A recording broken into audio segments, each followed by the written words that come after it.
નમસ્કાર દર્શક મિત્રો, આશા ન્યૂઝ ગુજરાતીમાં આપનું સ્વાગત છે।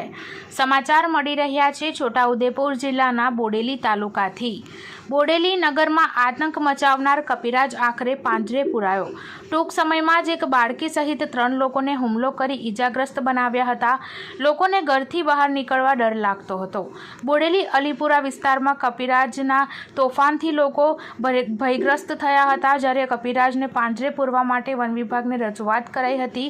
તે રજૂઆતને લઈ વન વિભાગ દ્વારા અલગ અલગ ટીમ બનાવી પાંજરા મૂકવામાં આવ્યા હતા અને વન વિભાગની ભારે જહેમતભરી કામગીરી બાદ આખરે કપિરાજ પાંજરે પુરાયો।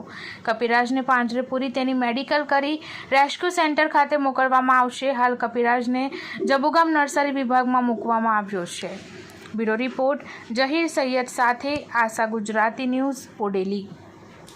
છેલ્લા 10 દિવસથી બોડેલી ગામમાં આતંક મચાવનાર કપિરાજને બોડેલી વન વિભાગ દ્વારા તારીખ 12/6/2025ના રોજ સાંજના સમયે પાંજરે પૂરેલ હોય।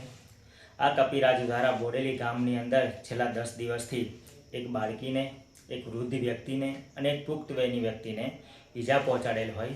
તેથી ગામજનોની અંદર કપિરાજને પકડવા માટે ઉગ્ર રજૂઆત વન વિભાગને કરવામાં આવેલી હોય તો છોટાઉદેપુર વન વિભાગના સ્ટાફ દ્વારા અલગ અલગ ટુકડીઓ પાડી અલગ અલગ જગ્યાએ પાંજરું મૂકી અને તારીખ 12/6/2025ના રોજ કપિરાજને સાંજે પાંજરે પૂરી જબુગામ નર્સરી પર રાખેલ હોય। ત્યાં તેનું મેડિકલ ચેકઅપ કરાવ્યા બાદ તેને રેસ્ક્યુ સેન્ટર ખાતે મોકલી આપવામાં